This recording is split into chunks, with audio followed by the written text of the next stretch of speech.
Dan perkembangan dunia saat ini anakku sekalian, dunia senang mau menyenangkan diri, tidak mau susah, itulah tren global saat ini. Inilah disebut dengan gaya hedonisme. Hedonis. Maka kalau kita sudah mau senang saja, mau manis saja, dari kecil hidup ini kita beri manis, maka di kemudian hari Anda kena penyakit DM. Tahu DM? Apa itu? Diabetes mellitus. Basliu ngajang jalan-jalan, bemani kena bukan gula. Jenang sudah jelek, encah manis amat tuh.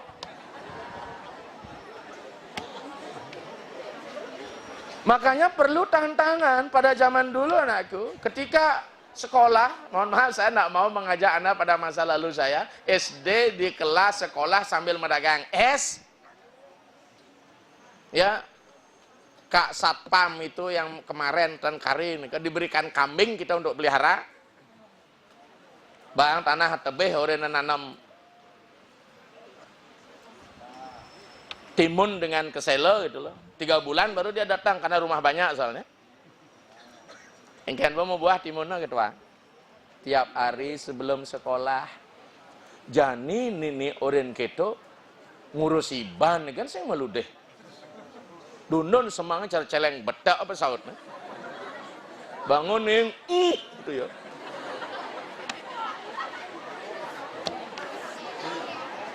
Begitukah? Hah? Nyaut gak ragu-ragu berarti kedo bro. Kita itu bangun, jangankan sekarang saya aja bangun rata-rata jam 4 sebagai suling ya. Itu mentalitas etos kerja. Memang berat awalnya. Maka dengan demikian anakku, bagaimana kita membangun mentalitas yang bagus menghadapi IDM itu apa anakku? Tapas. Maka Anda ketika sekolah ini sampai selesai S1 anak itu tapas. Itu tapas. Ibaratkan telur ayam yang dieram oleh induknya, membangun panas sehingga lahir nanti menjadi anak ayam. Anda belum jadi anak ayam, karena anak manusia soalnya Anda. Jadi masa pengeraman itulah masa pematangan, transformasi dari kuning, dari putih, setitik putih di tengah kuning akan mengubah Anda menjadi seekor anak ayam. Anda belum apa-apa. Makanya dong ada yang kesaktian, mara SMP nune. Tugas Anda apa? Antara bani kensing nih. Dot ngelawan anak tua sing bani. Kalau apa pasang ngamul. Mau bebek jantuk nih ngamul nih. Ya, oleh sebab itu anakku sekalian, apa yang harus dibangun kita sekarang? Disiplin diri menjadi sangat utama. Ya, sangat utama. Karena mengingat anakku sekalian, yang namanya global,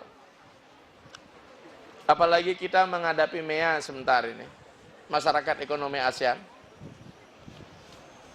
orang-orang dari luar negeri akan berdatangan ke sini. Tidak ada reserve. Mentalitas kita tidak punya etos kerja, anakku. Jangankan saya katakan di aspek sektorial di masyarakat. Ben mana kayak yang sulinggih bisa ada sulinggih import mana. Saya contoh, saya ke Batam. Di Batam, di mandir-mandir itu, mangkunya yang nama Pujari, itu dikeliling, di roadshow-kan selama 3 bulan bertugas keliling dunia. Tuh. Mangku keliling dunia. Di pura ini 3 bulan, di pura ini 3 bulan. Mangkon raga di Bali sale keliling 3 bulan ya nah. Ngurus sepura nih, saya malu deh. Biar misi mambak, misi kerau, liu.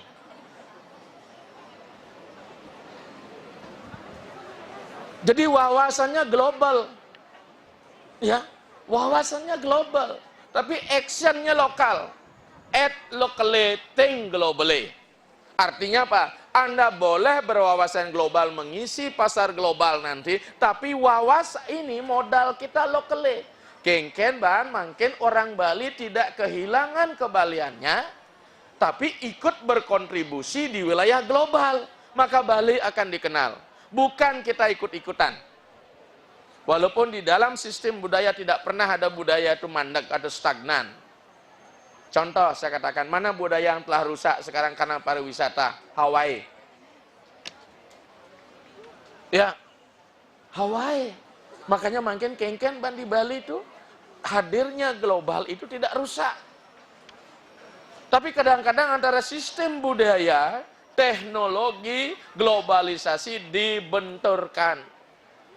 Padahal mau tidak mau kita harus menggunakan produk-produk global dalam rangka meningkatkan status keimanan kita, status rada kita pada Ida Sang Hyang Widi.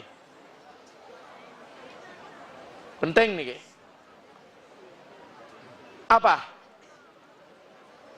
Maka dari itu anakku sekalian, disinilah konsep ilmu pengetahuan menjadi sangat penting. Kalau kita ingin menciptakan sesuatu yang baru, anakku secara mitologi, secara Purana, Sira Dewa yang menciptakan sebagai pencipta, Utpeti. Betara Brahma. Ten cinga udah Brahma. Ten. Tunggu udah percaya? Huh? Kalau kita beliau andaikan sebagai manusia, kita tidak pernah lihat. Tapi kalau kita artikan Dewa Brahma sebagai Brah yang artinya berkembang, maka dari itu di dalam ajaran kitab suci kita menegaskan bahwa sesungguhnya ayahnya manusia adalah Brahma. Kalau kita kembali pada kitab Manawadharma Sastra, Sang Hyang Manu adalah ayahnya Brahma. Manu adalah manusia pertama. Apa ada persamaan dengan Dewi Nabi Nuh? Kita juga tidak tahu. Karena Nuh, Manu, sama-sama Nuh dulu ini. Ya. Apa Brahma? Brahmalah sebagai pencipta anakku. Dalam segi aspek teologi Purana. Brahma artinya meluap dan berkembang. Maka jika kita ingin mengembangkan diri kita, siapa yang menemani? Siapa saktinya Brahma anakku? Saraswati. Siapa itu Dewi Saraswati? Ya, ilmu pengetahuan. Maka kalau Anda ingin mengembangkan diri kita, mengembangkan dirimu sendiri, mengembangkan kehidupan kita, maka kita harus berlandaskan Sang Hyang Aji Saraswati. Maka Anda dalam hal ini masih dalam proses pembentukan pengembangan. Ya. Setelah pengembangan diri, nanti sebelum kita masuk penjelasan yang lebih mendalam, anakku, dewa kedua setelah Dewa Brahma, Utpeti, Setiti adalah Dewa Wisnu. Siapa sakti beliau? Dewi Sri. Dewi Sri. Apa maknanya anakku sekalian? Jika kompetensi di bidang ilmu pengetahuan, para widya dan apara widya, maka Anda akan ketemu dengan Sri. Apa Dewi Sri? Dewi Kemakmuran.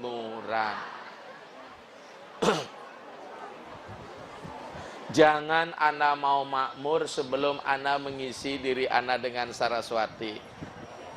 Jangan Anda mau makmur sebelum Anda mau mengembangkan diri Anda. Maka saya sering bilang manusia adalah agent of change, agen perubahan. Perubahan itu harus mengalami gradasi, peningkatan, not degradasi, penurunan. Hanya dengan begitu, Atman sebagai sang jiwa yang memberikan hidup pada diri kita akan melalui proses peningkatan.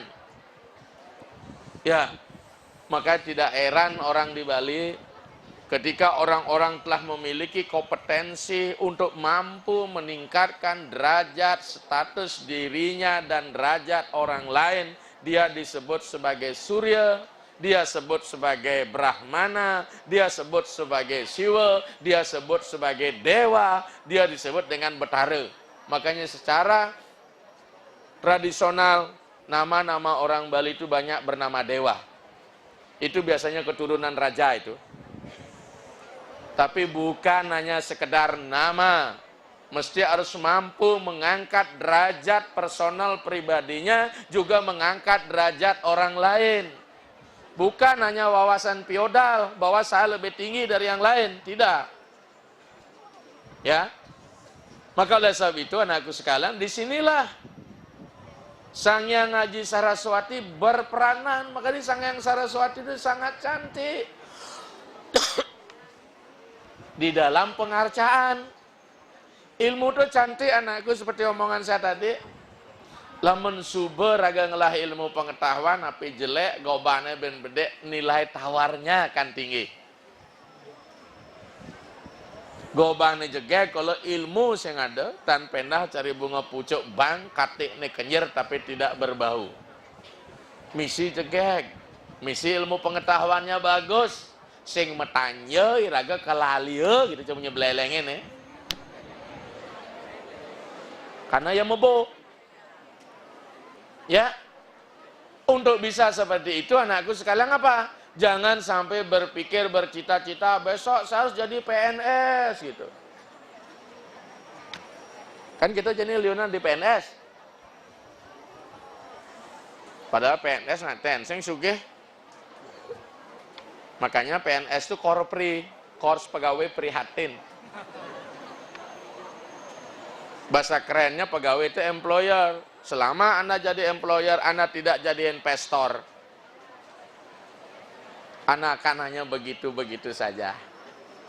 Ya, oleh sebab itu sekarang, bagaimana sekarang diri kita, tingkatkan diri kita? Mari kita tiru sifat-sifat Brahma. Menciptakan lapangan kerja di kemudian hari. Anakku, jangan bercita-cita. Anak-anak kan biasa gitu, di kelas unggulan, digiring panak nih. Tanpa mempertimbangkan psikologi, panjang di pas 1 cuma nih. Kalau tadi dokter. Padahal panaknya sing tadi dokter. Dipikirannya dokter yang bisa hidup ya. Saya enggak jadi dokter, jadi sulingnya bisa hidup. Dikengken kuda bisa, honor sulingnya gedean kan honor dokter. Tapi penghasilan kena, Pak. Karena kemarin kalau penghasil di atas 60 juta per tahun, udah pajak dan negur kita. Apalagi berpenghasilan tiban 500 juta. Gitu misal gitu ya. Misal gitu. Maka dengan demikian anakku, untuk bisa siap bersaing di era global itu adalah Anda harus kreativitasnya yang tinggi. Bangunlah potensi-potensi yang ada dalam diri. Bagaimana cara membangunnya? Hari ini Anda belum penjurusan di SMP. Nanti setelah SMA masuk perguruan tinggi, di situ baru. Kadang-kadang kita kan mau ikut-ikutan, nih jasane, nih luwung sekolah, nih dituasane kalau rego bisa hebat, dan tidak demikian anakku. Tergantung diri kita sekarang sebagai agent of change mengubahnya. Guru yang pinter nyidang, saya ngai murid konya 2, betul tidak Pak Guru? Karena di dalam ajaran agama Hindu itu ada konsep guna karma, bakat kelahiran. Lamun subuh dasar batu lab-lab murid depan satu pelekutus yang lebang-lebang. Kira-kira betul nggak? Maka oleh sebab itu, kalau Anda sampai diminta, dituntut oleh guru Anda, pasti Anda akan stres. Bangunlah kreativitas bahwa pelajaran bukan sebagai sebuah beban, tapi sebuah kebutuhan anakku. Jadi anak melajah niki sarang sami dah ngono beban, stres kan di. Yan melajah stres, yan main Facebookan sing stres. Apalagi terus ngai status doang. SD becanggih HP-nya. Saya enggak punya HP mewah. Tapi setiap bel berbunyi itu tanda order ceramah. Tuh, coba. HP saya menerima pesan gitu, berangkat keluar hanya pesan tiket sudah langsung kode booking puniki kengken kadang gobah ini nur.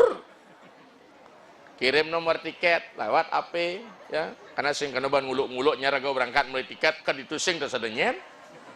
Akuan kalau saya keluar ya bayarin dulu tiket, keluarkan booking. Oh, ketemu niki tiang niki. Sing tawang kok ke di bandara, mare tawang kok di tiang penjemput Ido Pandito itu dah dia. Kan luang apa itu menghasilkan itu. Anak-anak, woi apa yang jelung juta, ngai status. Tengah lemang takon timpal. Apalagi yang lah tunang boy SMP ini.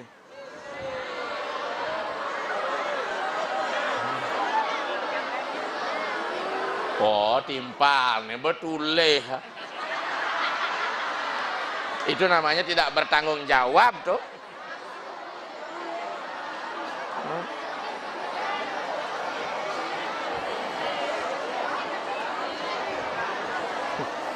Sing biang ape bunuh diri, boh. Makanya saya sering kok merasa heran. Umat ini konon di Bali sangat yakin kepada Tuhan, tetapi tingkat bunuh dirinya tinggi gitu. Kenapa? Karena agamanya hanya dibangun sifat emosinya, tidak intelektualitasnya. Lebih-lebih wiwekenya seperti Ganesha. Ya. Ganesha itu luar biasa, nah dewa intelektual dia.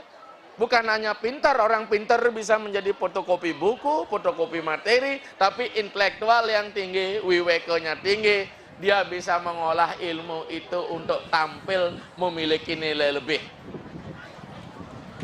Oleh sebab itu anakku sekalian, mulai saat ini sekarang bagaimana sekarang kita membangun potensi-potensi yang Anda miliki. Sekali-sekali, walaupun Anda belum waktunya saja untuk merenung, tapi penting untuk merenung. Kira-kira nanti saya mau kemana? Walaupun saya kelas unggulan. Mungkin kan nih, ada diskriminasi nih kelas unggulan, nih tidak unggulan gitu dia. Seperti bibit aja, ini hibrida, ini lokal gitu lah. Sebab di dalam ajaran agama Hindu, kalau pas mengedukasinya, sebenarnya tidak ada sistem ranking. Karena orang itu akan ahli dan pintar ketika sifat-sifat bakat-bakatnya dikembangkan. Bukan pencitraan. Saya tidak ingin menyombongkan diri anakku. SMP saya, SMP 5. SD saya, SD 12 Denpasar di Sanglah, SMA saya, SMA 2 Denpasar. SMA 2 saya anak IPA 2 di PB Sudirman. IPA saya IPA 2 yang paling bergajul. Paling nakal tuh. Kemarin teman saya kepala rumah sakit Bangli itu teman dari SD, SMP, SMA datang ke saya. Dia kepala rumah sakit, saya kepala betara.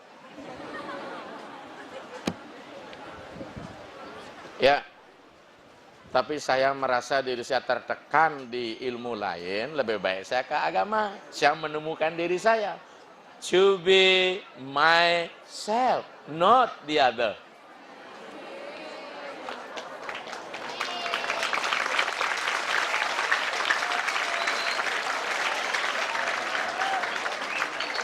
Walaupun saya di IPA tidak bodoh-bodoh amat, paling sing ranking 4 dari 44 siswa, kan lumayan toh. Ya, ilmu fisika, kimia, matematika, saya fungsi diferensial saya masih kuat itu. Tapi ngaden masuk di agama toh. Kenapa? Banyak hal. Satu karena bakat kelahiran.